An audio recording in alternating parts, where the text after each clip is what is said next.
Hechos capítulo 5, versículos del 17 al 42. El título es Luchando o confiando en Dios. Así que venimos viendo cómo el Señor Jesucristo comenzó, ¿no? Dice el libro de los Hechos al comienzo que Jesús comenzó a hacer y a enseñar todas las cosas. Y esas cosas que Jesús comenzó a hacer y a enseñar, ahora se las ha pasado a sus apóstoles, para que los apóstoles continúen con la predicación del Evangelio. Pero no los ha dejado solos. Hemos visto a través del libro de los Hechos cómo el Señor derramó su Espíritu Santo, porque eso fue lo que les dijo: pero recibiréis poder cuando haya venido sobre vosotros el Espíritu Santo, para poder ser testigos. La palabra testigo es alguien que puede hablar, alguien que puede decir, ¿verdad? Alguien que puede decirlo después de haberlo visto, después de haberlo experimentado.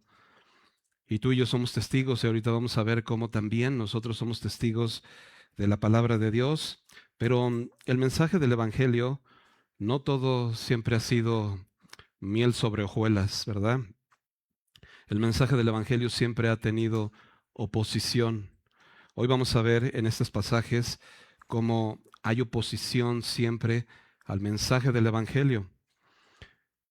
Pero no solamente la oposición que podemos ver de líderes religiosos oponiéndose, fariseos, saduceos. Ya a nosotros es muy común ver en la palabra de Dios cómo este tipo de gente siempre se oponía al Evangelio, ¿verdad? Y cuando hablamos, por ejemplo, de los líderes religiosos como fariseos, saduceos, contra los apóstoles que están predicando el Evangelio, tú y yo siempre estamos ¿de qué lado? Pues del lado de los apóstoles, ¿verdad? Pero no nos damos cuenta, hoy vamos a ver que posiblemente nuestro corazón en algún momento puede ser un corazón religioso. Pensando nosotros que podemos estar del lado siempre de los apóstoles, de en pro del Evangelio, no siempre es así. A veces nuestro corazón es el primero que está en contra del Evangelio.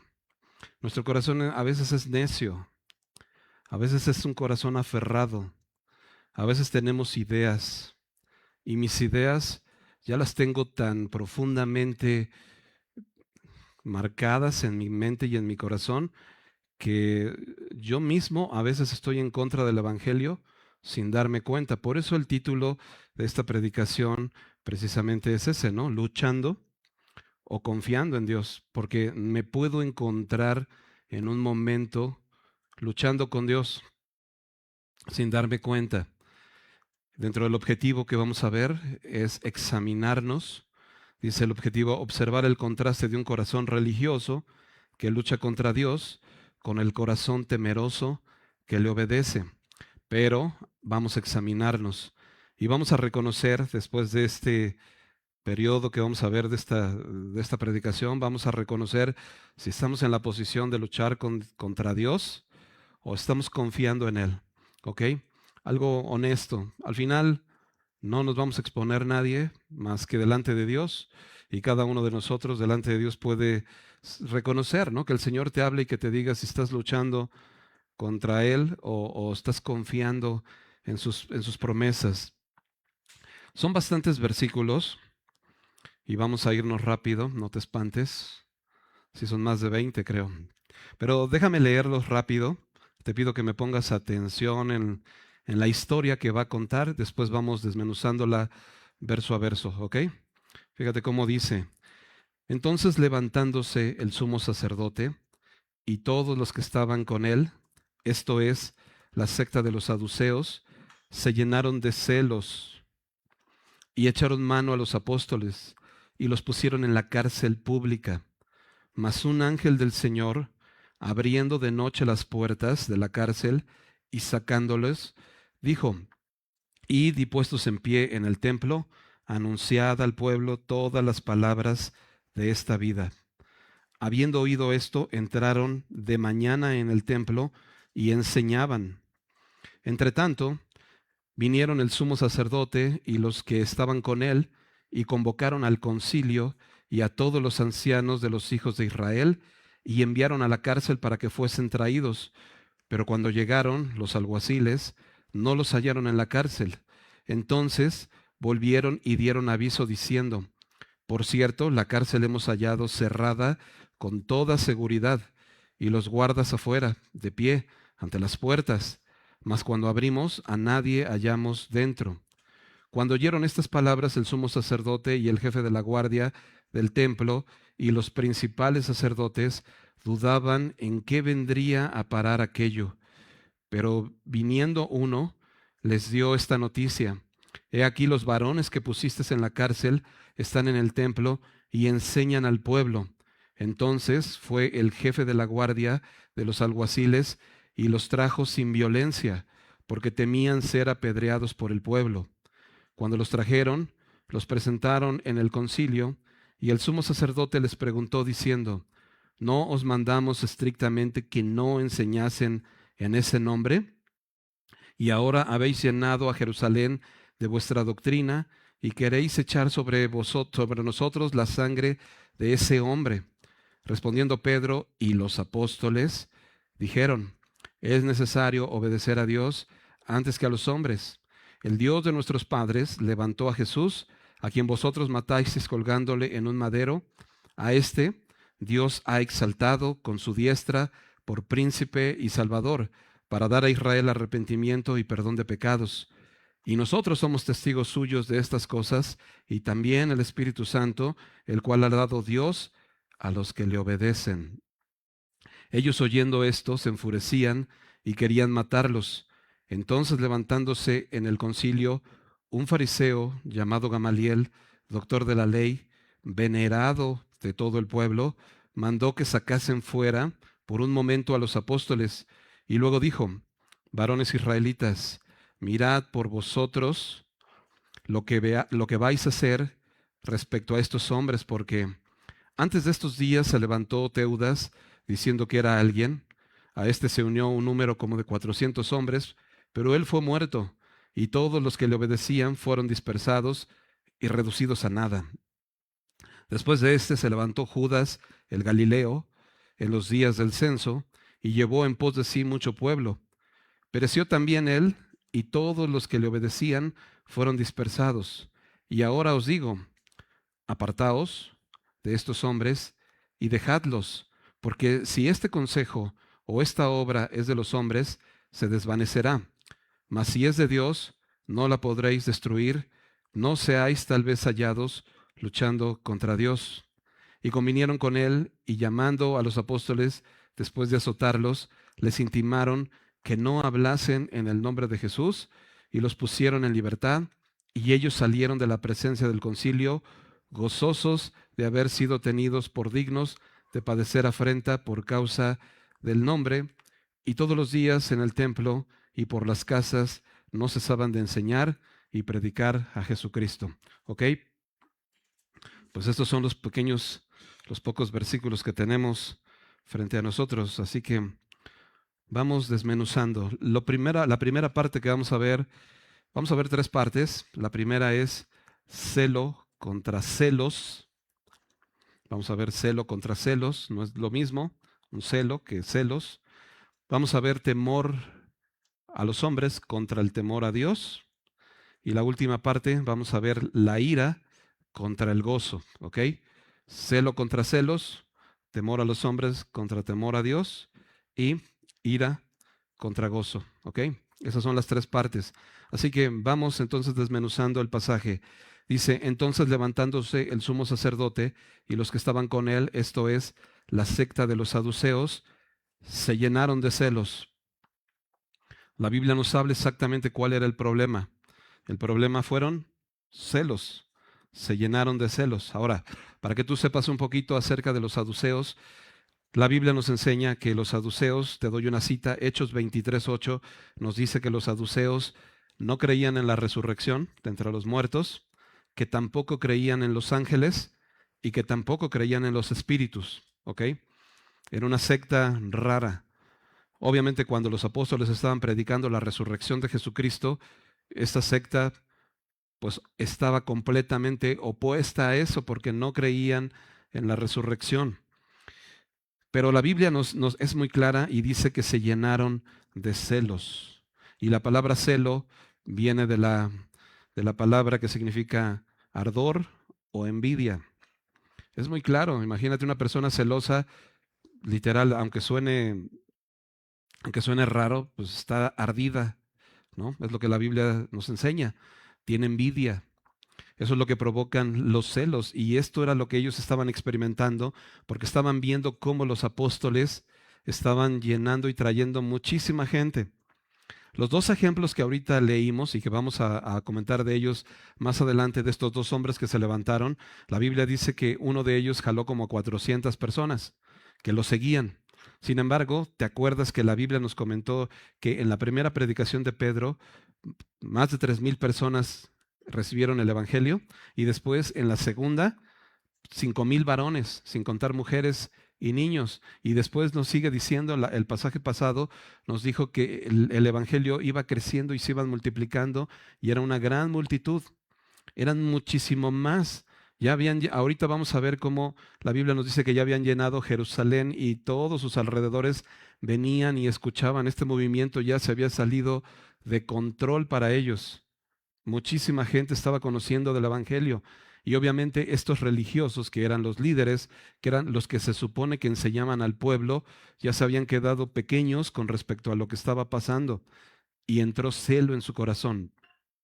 Los celos es esta envidia, es este ardor, es esta rivalidad que empieza a surgir a diferencia del celo.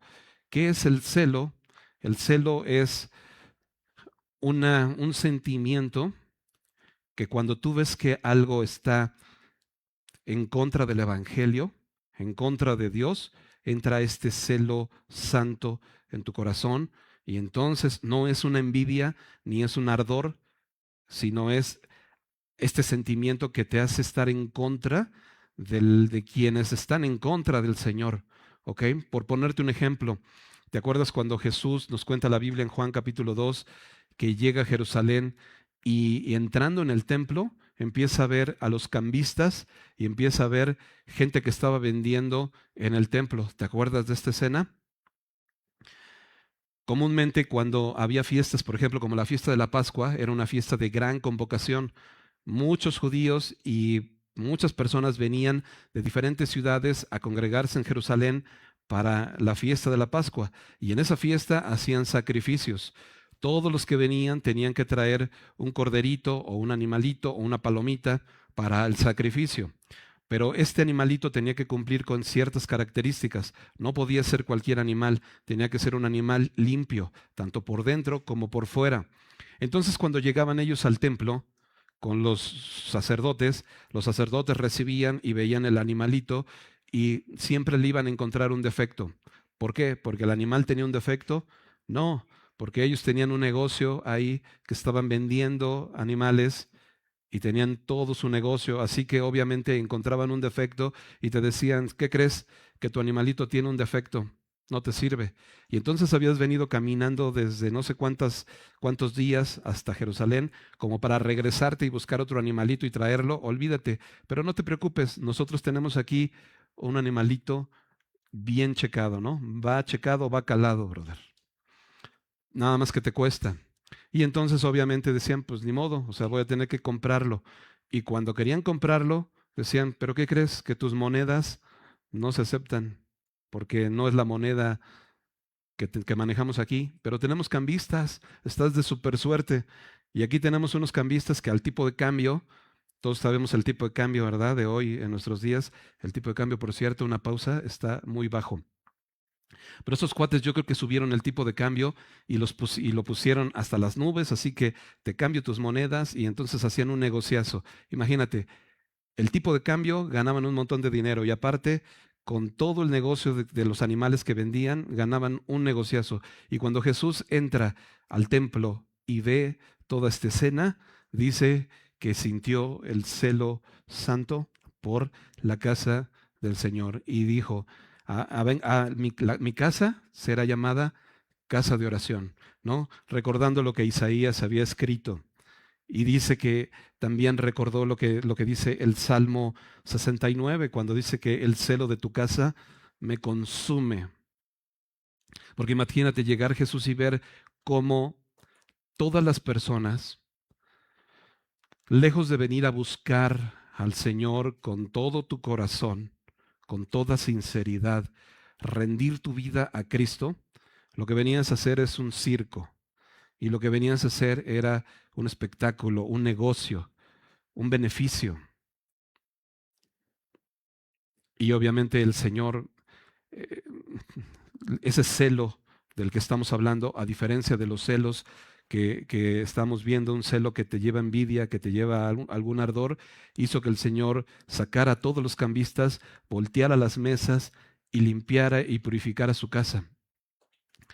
No está muy lejos del Señor de hacer eso aquí en su iglesia, porque el Señor conoce nuestros corazones. Y tarde que temprano, si el Señor conoce tu corazón y se da cuenta que nada más vienes por cumplir, que nada más vienes y estás completamente distraído platicando con el de al lado y, y no entiendes nada, brother, lo tomas como una religión, pues el Señor en algún momento va a limpiar su casa. Ese es el celo. Hablando entonces de comparación, celos contra celo son cosas distintas y en la examinación o en el momento que nos toca examinar nuestro corazón, examina tu corazón.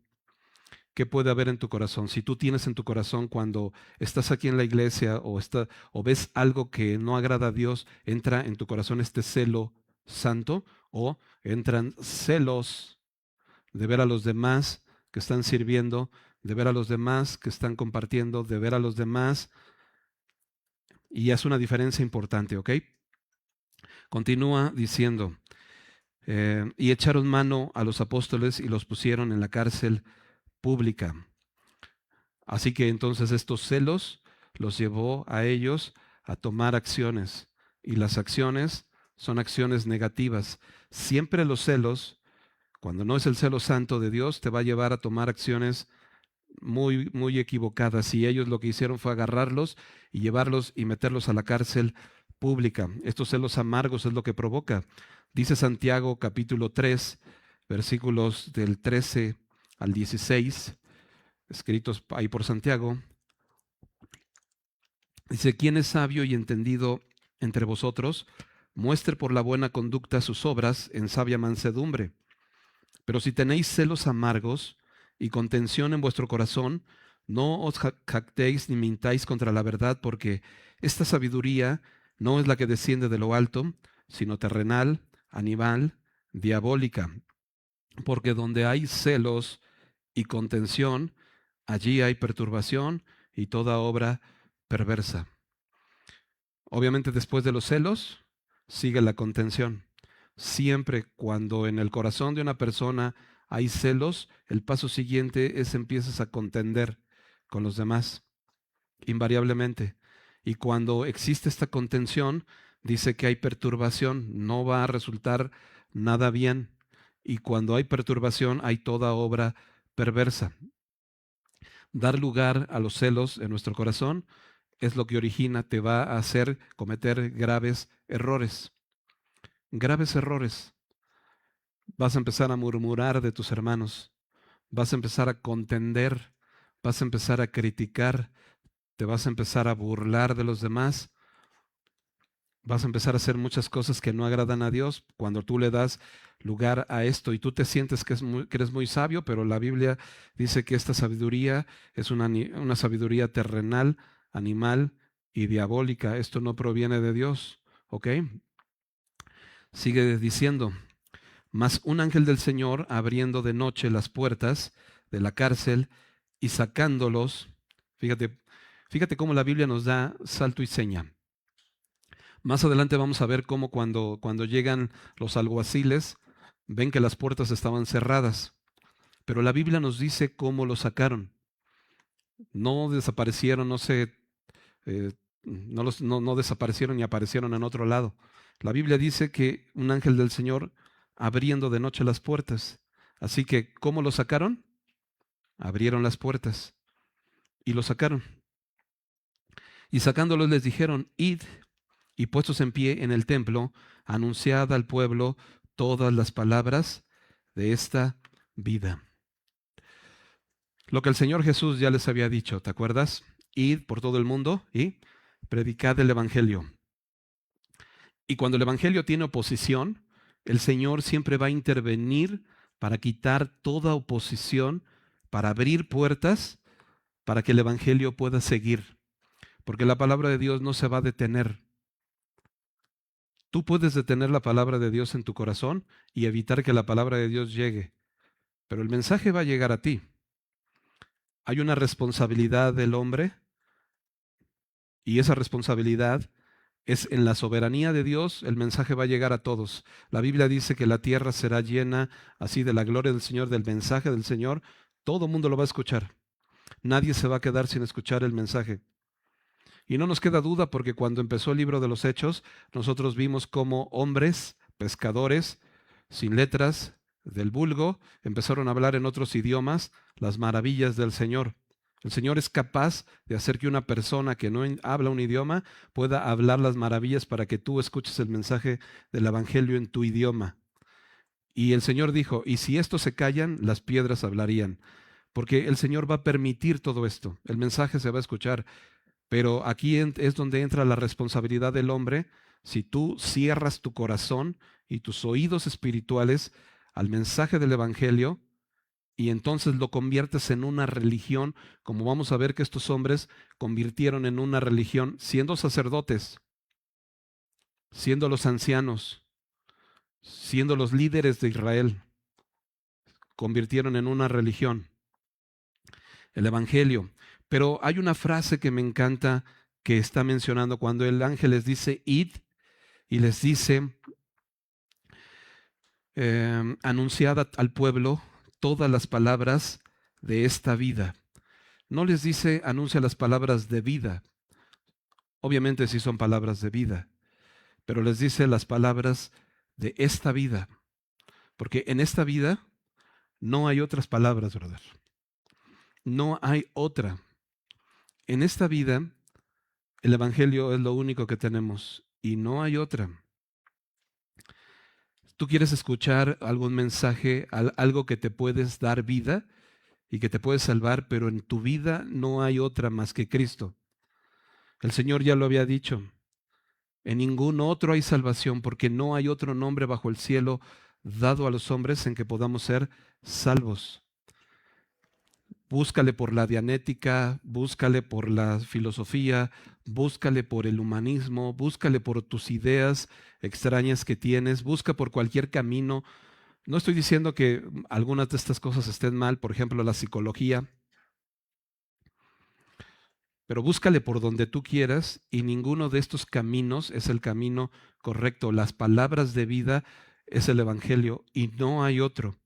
Fuera del Evangelio tú no vas a encontrar vida en tu vida y te vas a morir y puedes llegar a morir y no encontrar jamás la vida si no es en el Evangelio. Es el único que tiene palabras de vida y me recuerda a Pedro cuando Jesús está predicando y les está diciendo estas palabras de esta vida a todos. Dicen que muchos no quisieron seguirle ya a Jesús.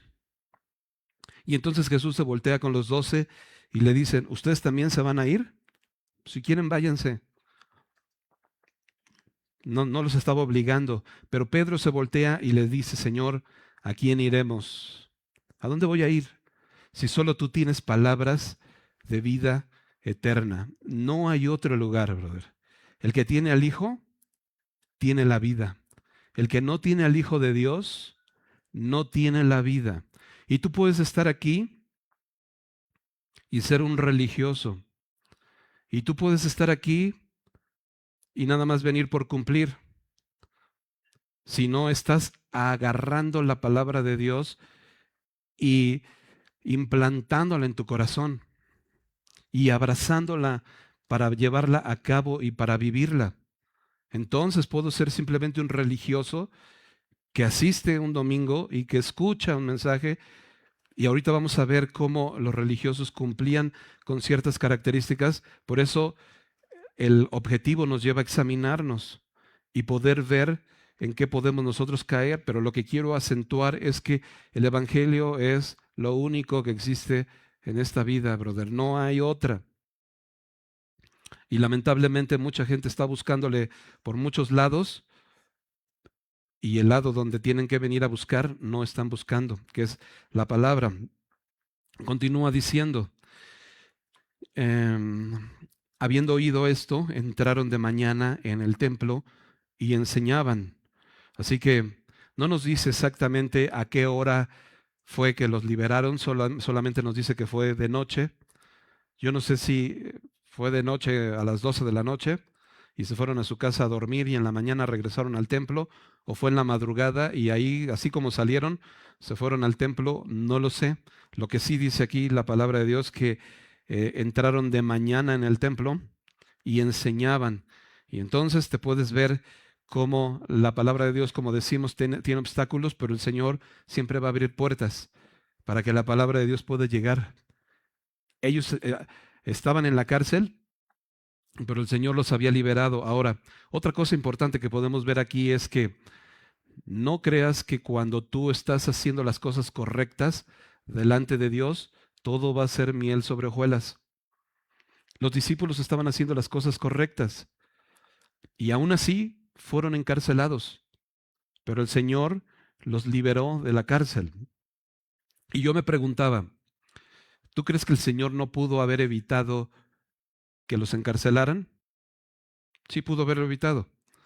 Y nos hubiéramos ahorrado que el ángel se hubiera desmañanado o desvelado porque vino de noche.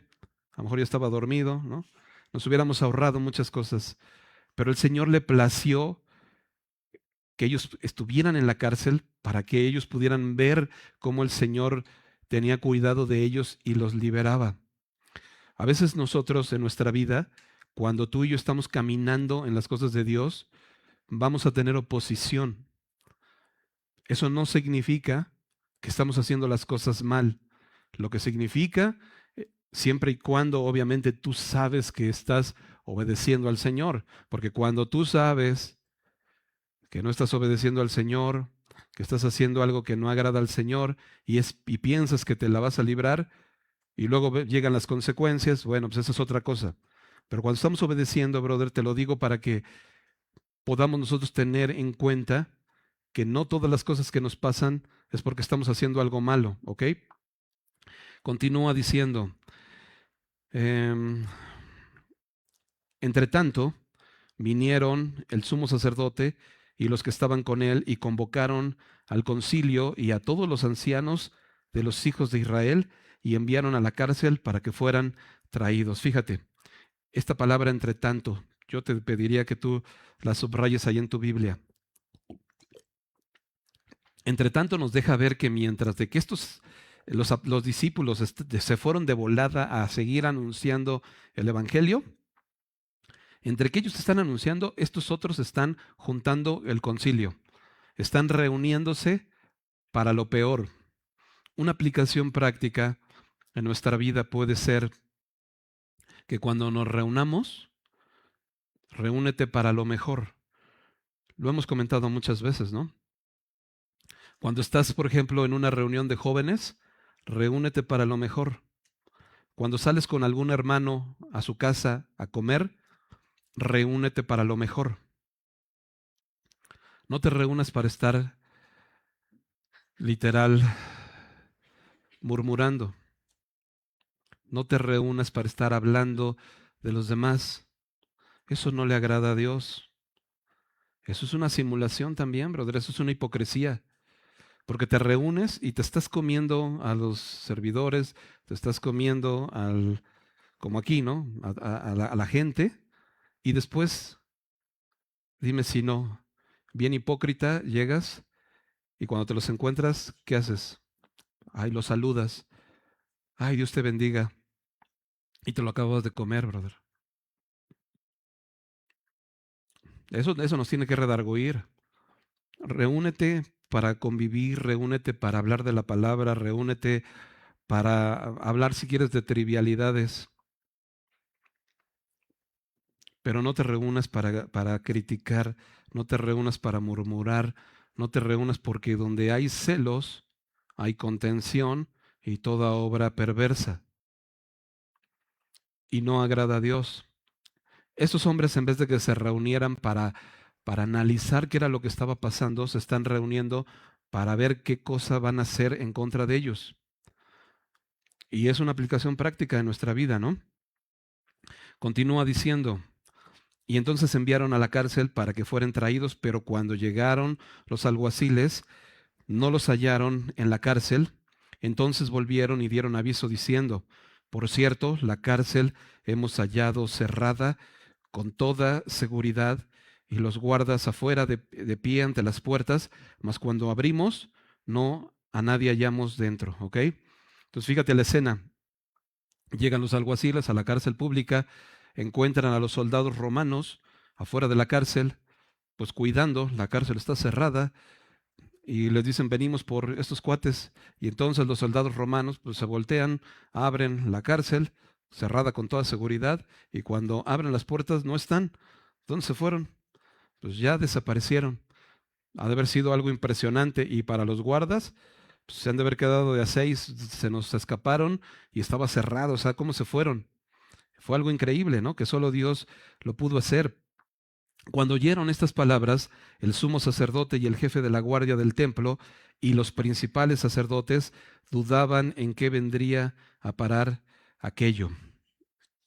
Fíjate, estaban dudando en qué vendría a parar todo este movimiento de la predicación del Evangelio. Y para que sepas, al día de hoy no ha parado. El Evangelio sigue. Tanto que no ha parado que tú y yo estamos hoy aquí. El Evangelio nos alcanzó a nosotros. Y la gracia y la misericordia de Dios nos alcanzó hasta nuestros días. Y hoy estamos tú y yo aquí por su gracia, porque eso no paró, porque las puertas fueron abiertas, las puertas de la cárcel fueron abiertas, y estos hombres salieron y predicaron el Evangelio, y gracias a eso, hoy tú y yo estamos aquí. Hoy tú y yo podemos escuchar esas palabras de vida, y no ha parado, y no va a parar, brother. Y no va a parar, el Evangelio va a seguir hasta donde Dios determine, hasta que la última persona escuche el mensaje del Evangelio, y dice la Biblia, y entonces vendrá el fin, ¿ok? Y continúa diciendo, eh, pero viniendo uno les dio esta noticia. He aquí los varones que pusiste en la cárcel están en el templo y enseñan al pueblo. Entonces fue el jefe de la guardia con los alguaciles y los trajo sin violencia porque temían ser apedreados por el pueblo. Ya vimos entonces celo contra celos. Ahora vamos a ver temor de los hombres contra temor de Dios. Entonces llegan estos cuates, les avisan, están en el templo, están predicando, y entonces mandan por ellos y los traen, pero los traen por las buenas, porque tenían miedito de que si los agarraban con fuerza, el mismo pueblo que estaba apoyando este movimiento los fuera a apedrear. Así que tenían temor a los hombres, pero no tenían temor a Dios. Esa es parte también de examinarnos a nosotros mismos. Es parte, acuérdate, de lo que nos puede llegar a pasar. A veces nos cuidamos de los hombres, pero no nos cuidamos de Dios. A veces cuando murmuramos, pues que obviamente murmuras sin que te escuche de quien estás murmurando, ¿no? Si no, pues, ¿qué caso? Pero es hasta cierto punto cobarde porque pues tienes miedo de que te escuchen, entonces a escondiditas estás hablando. Pero de Dios no tenemos temor, y Dios me ve, y Dios sabe, y todas las cosas son descubiertas, brother. No hay nada oculto que no haya de ser manifiesto. Así llegó Ananías delante de Pedro, trayéndole el dinero y diciéndole, aquí está mi ofrenda.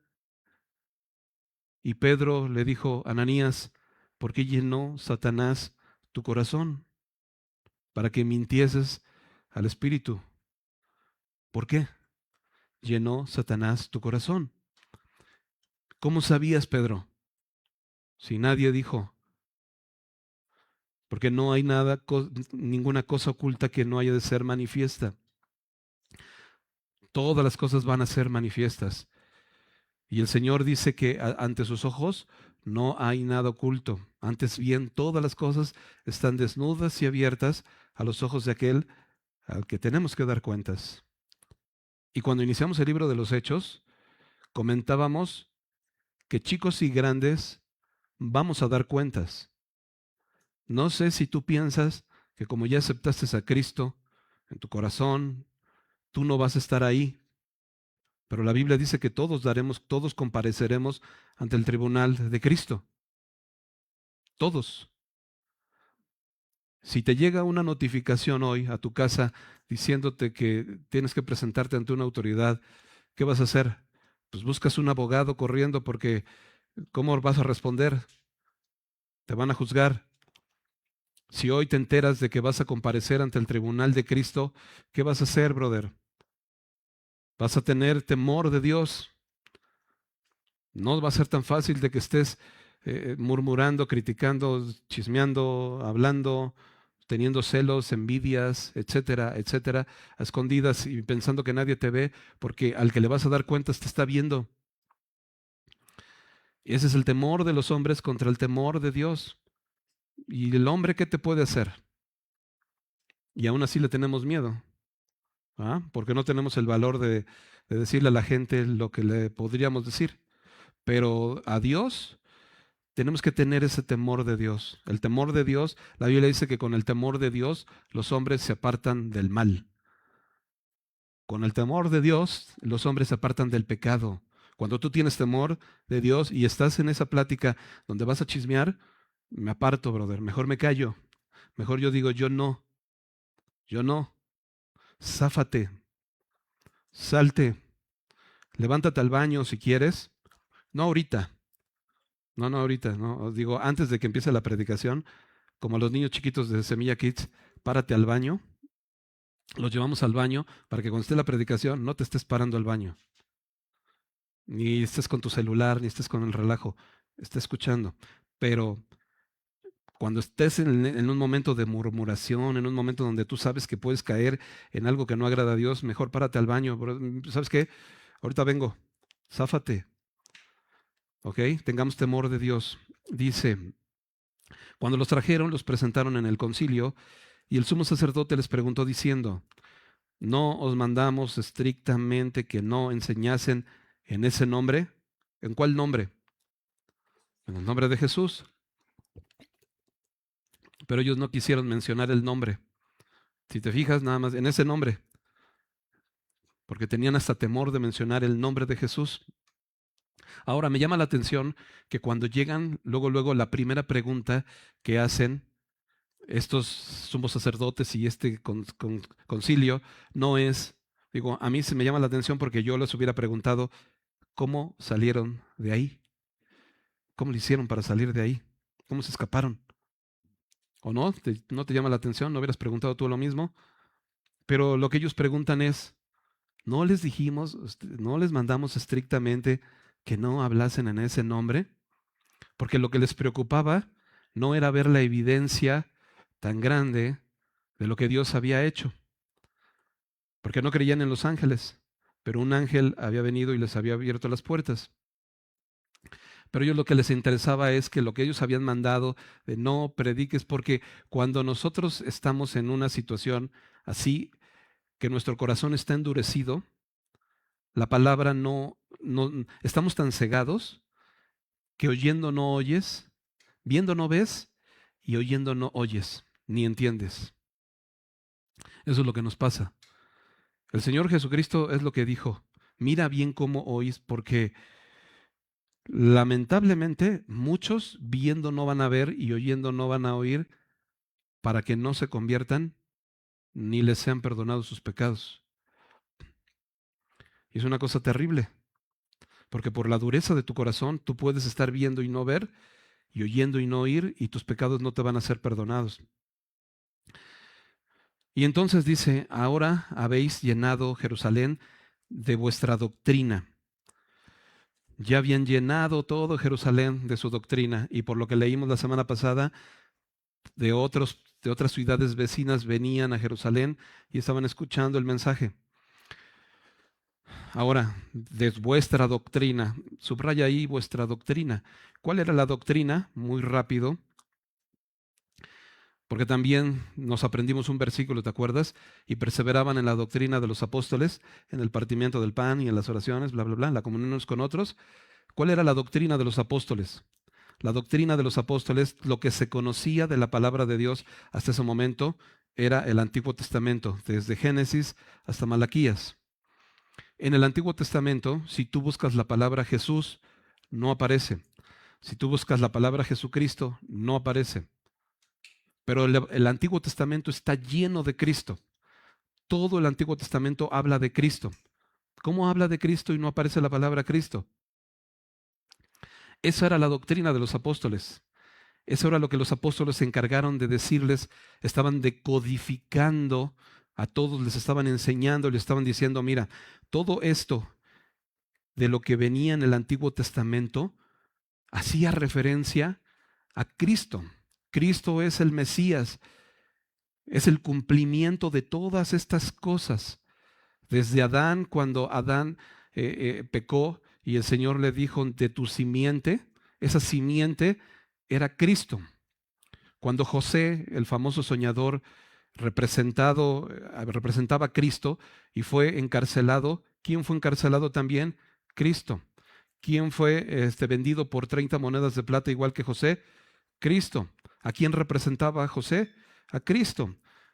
Isaac, cuando fue llevado por su papá a ser sacrificado, dice que iba cargando los maderos. ¿A quién representaba Isaac? A Cristo. ¿Quién iba a ir cargando después el madero para una cruz?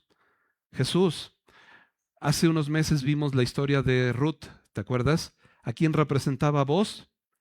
A Cristo. Era el Redentor, el que iba a redimir a esta mujer.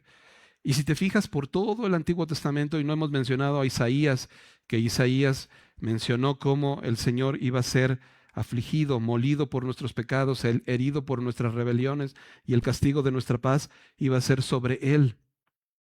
Pero todo el Antiguo Testamento hablaba de Cristo, y Cristo es el cumplimiento. Así que la doctrina de los apóstoles no era la doctrina de la prosperidad, brother, de que ven a Cristo y todos tus problemas económicos serán resueltos. Ellos no estaban predicando eso. Tampoco estaban predicando sanidades. Ven a Cristo y todas tus sanidades. ¿Tienes una enfermedad? Ven a Cristo y serás sano. No estaban predicando sanidades, brother. Las sanidades, los milagros, eran señales que señalaban y tenían un propósito. El propósito era que tú no pusieras tus ojos en nadie más que en Cristo. Pero no era el propósito esencial. El propósito esencial es el Evangelio, las palabras de vida. Esa era la doctrina de los apóstoles, enseñarte cómo en todo el Antiguo Testamento Cristo estaba y Cristo es el cumplimiento y en ningún otro hay salvación, porque no hay otro nombre bajo el cielo dado a los hombres en que podamos ser salvos, solo Cristo, ¿ok? Dice, y queréis echar sobre vosotros la sangre de este hombre. Es decir, ya llenaron todo Jerusalén con la doctrina y ahora quieren echar sobre nosotros la sangre de este hombre. Los apóstoles no querían echar sobre ellos la sangre de ese hombre, pero ellos mismos, meses antes, cuando estaban pidiendo que Jesús fuera crucificado y gritaban, crucifícale, crucifícale, y quisieron que soltaran a Barrabás en vez de Jesús, ellos mismos dijeron, y no nos importa que la sangre de este hombre caiga sobre nosotros y sobre nuestros hijos. Así se lo aventaron. Y ahora ellos diciendo, ay, ustedes quieren que la sangre de ellos caiga sobre nosotros. No, brother, no le saques. Tú habías dicho que la sangre de él cayera sobre ti. A veces queremos encontrar culpables, como esos hombres, ¿no? Estaban echando la culpa a los apóstoles. Ustedes quieren que la sangre, no. A veces le echas la culpa a tu esposo. Es que por tu culpa. O a tu esposa también, ¿no? O a tus padres, o al que sea, y le echas la culpa al pastor, o al servidor, o al que sea. Y nosotros somos los que tenemos que asumir nuestra responsabilidad de nuestros actos. Si las cosas que están pasando, que estás viviendo, no están padres, analiza si no es porque pues, tú no estás actuando de manera correcta. Respondiendo Pedro y los apóstoles dijeron, es necesario obedecer a Dios antes que a los hombres. Ya lo habían dicho antes, ¿verdad? Pero hoy otra vez lo vuelven a decir. Es necesario obedecer a Dios antes que a los hombres, por encima de cualquier ideología, por encima incluso esto de obedecer a Dios antes que a los hombres, esta frase a los hombres te incluye a ti mismo. Es necesario que yo obedezca primero a Dios antes que a mí mismo, antes que me dé gusto a mí, a mis ideas, a lo que yo quiero, a lo que yo siento, porque a veces no es que yo es lo que yo siento y yo ya no siento. Pues no es lo que tú sientas, brother. Es que yo ya no quiero, pues no es lo que tú quieras. Juzga si por encima de tus deseos, si por encima de lo que tú quieres, si por encima de lo que tú estás ahorita aferrado, juzga si por encima de eso es obedecer a Dios. Pero aquí la Biblia dice es necesario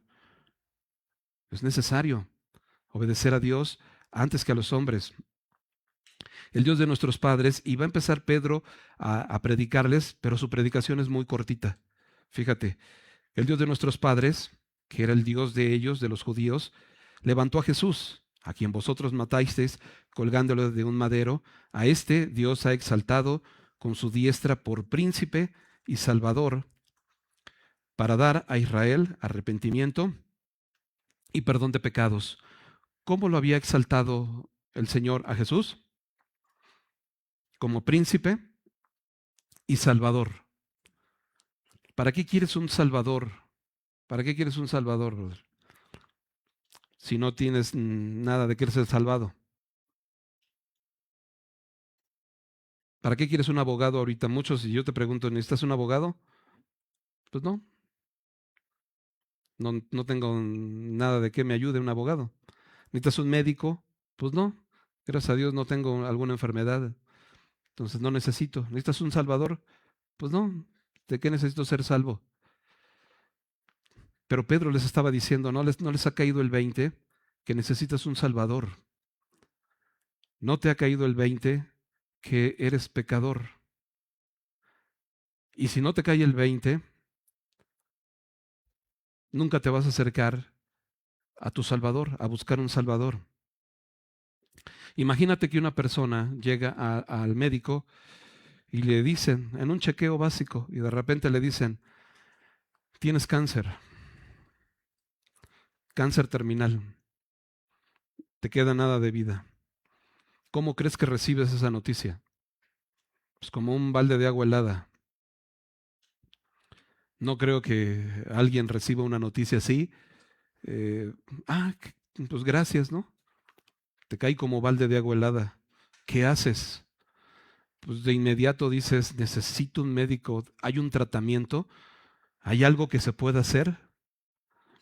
Y si te dicen sí hay un tratamiento y hay algo que se puede hacer, ¿qué vas a hacer? ¿Ignorar el tratamiento?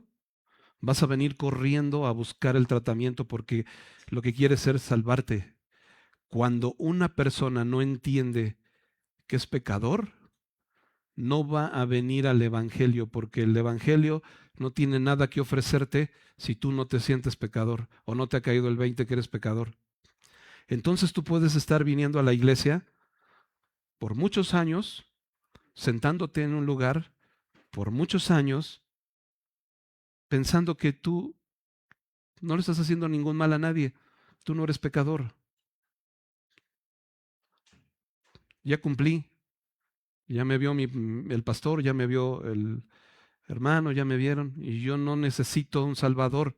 Pero cuando te entiendes que necesitas un salvador, y Pedro lo que les está diciendo es, Jesús lo puso el Señor como príncipe y como salvador para hacer que Israel se arrepienta y perdonarte tus pecados, brother. Para eso vino el Señor, para perdonarte tus pecados. No vino para sanarte tus enfermedades o para hacerte un milagrito. El propósito de todo esto, el propósito de las señales era respaldar el mensaje del Evangelio. Los apóstoles no predicaban sanidades, no predicaban milagros, predicaban a Cristo y a este resucitado. predicaban el evangelio. Cuando el ángel los saca de la cárcel le dice, vayan y prediquen sanidades. No, prediquen el evangelio, porque es la salvación para tu alma. Y dice Pedro, y nosotros somos testigos suyos de estas cosas, y también el Espíritu Santo, el cual ha dado Dios a toda la humanidad. No, a los que le obedecen. A los que le obedecen.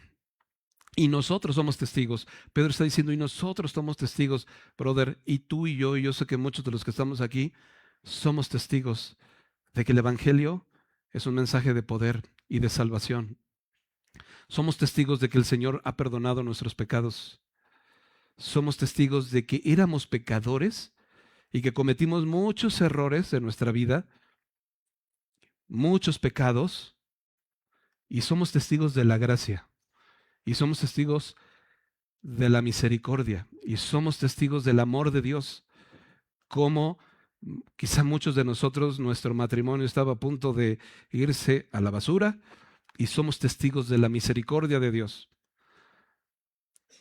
Cómo nuestra vida estaba en pecado y cómo somos testigos de la gracia salvadora.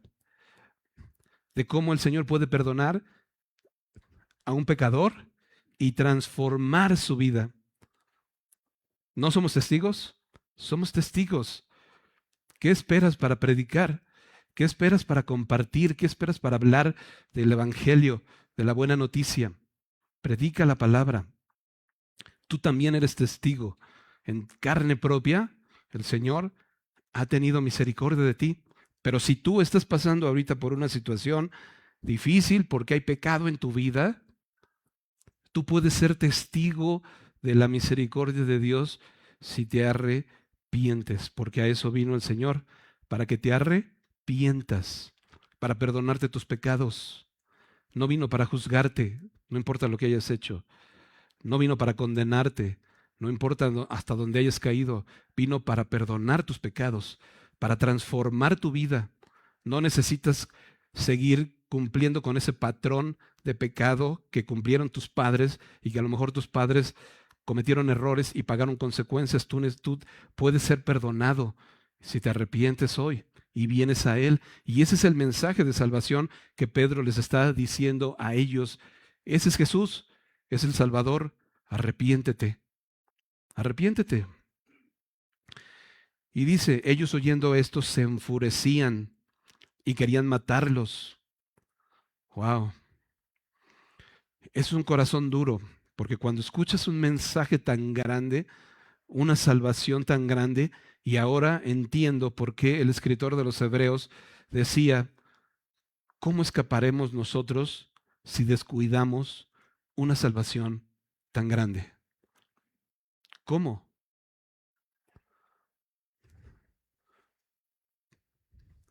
Tan grande, brother. ¿Ah? Una salvación tan grande, lo veíamos la semana pasada, que fue anunciada por los que la oyeron, pero también el Señor testificando junto con ellos a través de señales, maravillas y prodigios para que tú y yo pudiéramos creer. No podemos escapar si desprecias una salvación tan grande. Pero ellos se enfurecían. Es un corazón duro. Cuando escuchas la palabra y te confronta, hay personas que escuchan la palabra y son confrontados y es como el sol cuando le da a la cera y la derrite, pero hay otro como el sol que le da al barro y lo endurece. Y el mismo sol, la misma palabra que le da a uno y la puede derretir y puede confrontar y puede hacer que te arrepientas, puede un corazón duro, lo único que va a hacer es endurecerse. Y entre más tiempo pase, más tiempo te vuelves más duro, más duro, más duro, y la palabra de Dios ya no surge efecto en tu corazón. Por eso, si oyes hoy su voz, no endurezcas tu corazón. Arrepiéntete. Si oyes hoy su voz, ven a Cristo. Acepta este mensaje de salvación porque es el mensaje de esta vida, brother. No hay otro mensaje en esta vida. ¿Ok? Dice, entonces levantándose en el concilio, un fariseo llamado Gamaliel, doctor de la ley, venerado por todo el pueblo, mandó que sacasen fuera por un momento a los apóstoles. Fíjate las credenciales de este cuate. Era un hombre llamado Gamaliel, era doctor de la ley, un cuate que sabía. Era venerado por todo el pueblo, así que era respetado. No era cualquier persona. Más adelante nos va a decir que Pablo, el apóstol Pablo, fue educado a los pies de este hombre Gamaliel. Era un cuate supereminente. Y entonces el cuate se pone de pie y saca a los apóstoles y llama al concilio, junta al concilio, y fíjate lo que les va a decir. Varones israelitas, mirad por vosotros lo que vais a hacer respecto a estos hombres. Porque antes de estos días se levantó Teudas diciendo que era alguien. A este se unió un número como de 400 hombres, pero él fue muerto y todos los que le obedecieron fueron dispersados y reducidos a nada. Después de este se levantó Judas el Galileo en los días del censo y llevó en pos de sí a mucho pueblo, pero sí también él y todos los que le obedecían fueron dispersados. Pero ahora os digo, este es el consejo que va a dar un hombre eminente, un hombre súper sabio, un hombre que conocía de todas. Fíjate el consejo. Apartaos. Subraya la palabra apartaos. Apártate de estos hombres y déjalos. Apartaos y dejaros, ¿ok? Apártate y déjalos. Porque si este consejo o esta obra es de los hombres, se desvanecerá. Mas si es de Dios, no la podréis destruir. No seáis tal vez hallados luchando contra Dios. Pareciera un buen consejo, ¿sí o no? No te metas, brother. O sea, no te metas, tú apártate y déjalos. Y parece un buen consejo. Pues ¿para qué te pones a luchar contra Dios, no? Pero es un consejo a medias, porque en vez de apártate y déjalos, no les pudo haber aconsejado acércate y escúchalos. ¿No era un mejor consejo? ¿Por qué no te acercas y escuchas lo que están diciendo? Pero de un consejo de un hombre súper sabio, súper venerado, el consejo es parcial porque te dice, apártate y déjalos. Ya, total, si es de Dios, pues ya va a continuar, ¿no? Si no es de Dios, pues ya no continúa. Ese consejo, aparentemente, cuando lo lees por primera vez, puede parecer sabio. ¿Para qué estás luchando? Pero es un consejo a medias, porque es un consejo donde no te dice, donde podemos nosotros tomar una actitud así, una actitud tibia, en donde, pues yo no me meto con nadie, ¿no? Yo respeto, brother. Yo nada más voy a la iglesia, yo respeto, o sea, yo no estoy en contra. Sí, brother, no estás en contra, pero no estás ahí, no te estás acercando, no perteneces, no escuchas, tus oídos no están abiertos. Y eso no es lo correcto, porque si abres tus oídos y escuchas, la Biblia dice que la fe es por el oír y el oír por la palabra de Dios. Si abres tus oídos, entonces la palabra de Dios puede llegar a tu corazón. Y entonces la palabra de Dios puede inundar tu corazón. Y entonces puedes entender muchas cosas, brother. Pero el consejo de este varón era, aléjate y déjalos. ¿Ok? Y no podemos tomar una actitud tibia. No podemos tomar una actitud parcial. El Señor Jesucristo en Mateo capítulo 12, versículo 30 dijo, el que no es conmigo es contra mí, y el que conmigo no recoge, desparrama. No hay medias tintas. En el Evangelio no hay medias tintas, brother. O estás con el Señor o no estás con Él. Si tú piensas que con venir a la iglesia, si tú piensas que con medio, pues no le hago mal a nadie, o sea, yo nada más voy y si tú piensas que con una actitud pasiva estás viviendo el Evangelio, estás equivocado. El Evangelio no lo vives hasta que lo vives. Déjame volverlo a decir. El Evangelio no se vive hasta que se vive, brother. El Evangelio no es una idea. El Evangelio no es un conocimiento. El Evangelio se trata de vivir. Es un estilo de vida. Es como vives. Es como tu día a día vives el Evangelio. Ese es el Evangelio. El Evangelio no es lo que sabes, lo que aprendes el domingo en una iglesia, lo que aprendes entre semana en tu célula. Eso es limitado. Eso nada más es, pues acércate y así de lejitos. El Evangelio verdadero es cuando tú lo adoptas en tu corazón, en tu vida, y entonces empiezas a caminar en Él, ¿ok? Y dice entonces, y convinieron con Él y llamando a los apóstoles, así que cuando escucharon el consejo dijeron, va, vamos a seguir ese consejo.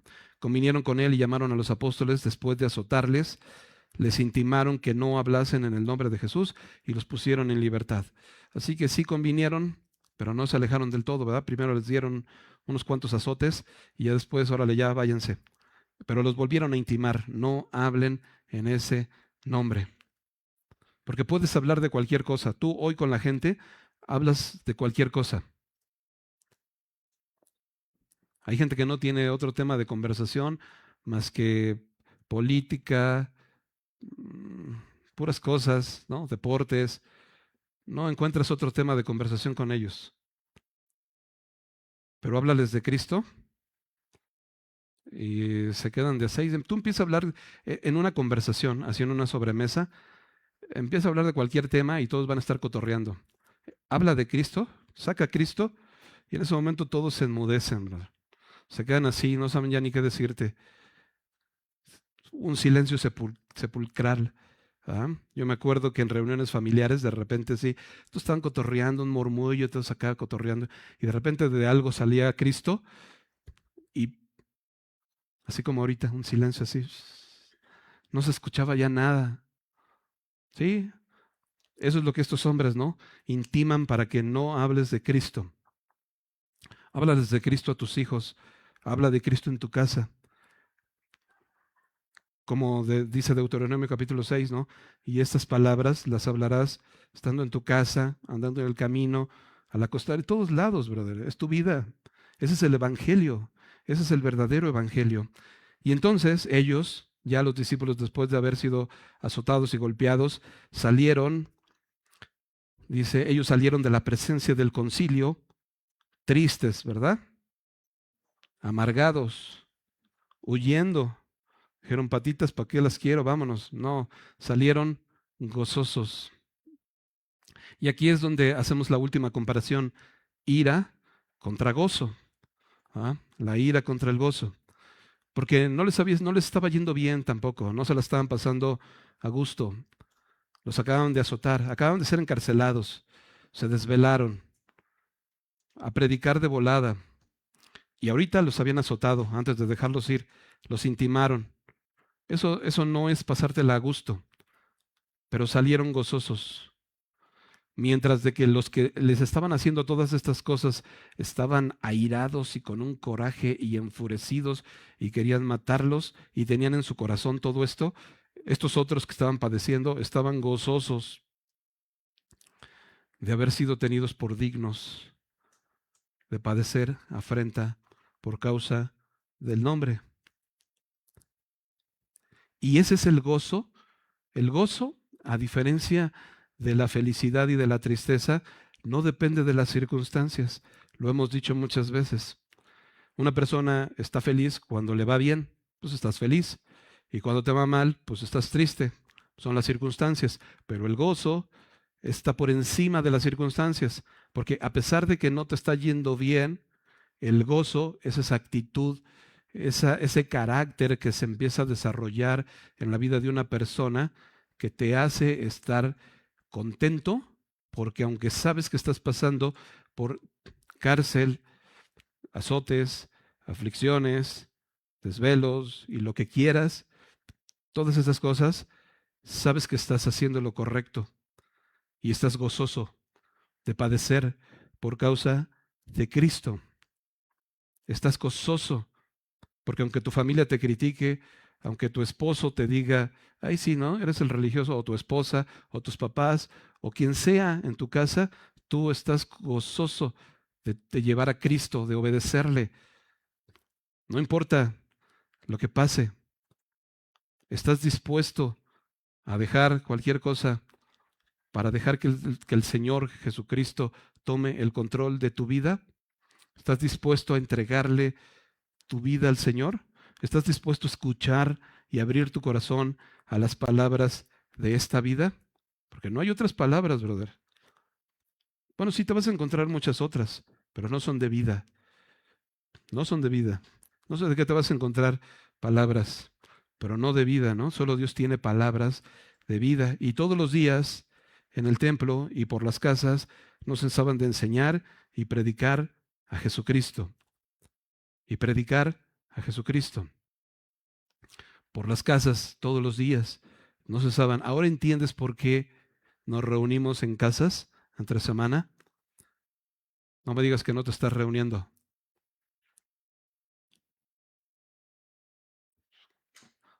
Pues, ¿de qué te estás perdiendo, brother? ¿Sí o no? Te estás perdiendo de lo mejor. ¿Qué esperas, brother? ¿No es claro el mensaje del Evangelio? ¿No es claro el mensaje del Señor? ¿No es claro lo que vino a hacer? ¿No es claro que quiere venir a transformar tu vida? ¿No es claro que quiere venir a darte vida y vida en abundancia? ¿No es claro? Pero en este tema nosotros podemos ver un corazón con ciertas características, por lo menos tres, contra un corazón con otras características, por lo menos tres, que hemos visto hoy. Y el propósito ahorita es que nos examinemos. Dios no te quiere condenar. Si tú estás escuchando este mensaje y el Señor te está hablando a tu corazón, no te quiere condenar. Dios no vino al mundo para condenar al mundo, sino para que el mundo fuese salvo por Él. Pero tú solito te puedes condenar porque la Biblia dice que la luz vino al mundo, pero los hombres amaron más las tinieblas que la luz porque sus obras son malas, ¿no? En lo oscurito tú haces lo que sabes que no le agrada a Dios y bueno, ya eso ya es tu rollo. Pero si oyes hoy su voz, no endurezcas tu corazón. Así que, ¿qué te parece si concluimos orando? Y ahí en tu lugar, no te voy a pedir que te pongas de pie, que alces tu mano, que te hinques, no te voy a pedir nada de eso, brother. Nada más ahí en tu lugar, lo único que te voy a pedir es que cierres tus ojos. Y tú en tu corazón, si el Señor ha hablado a tu vida, puedes arrepentirte y puedes decirle, Señor, Señor, te entrego mi corazón. Señor, toma mi vida.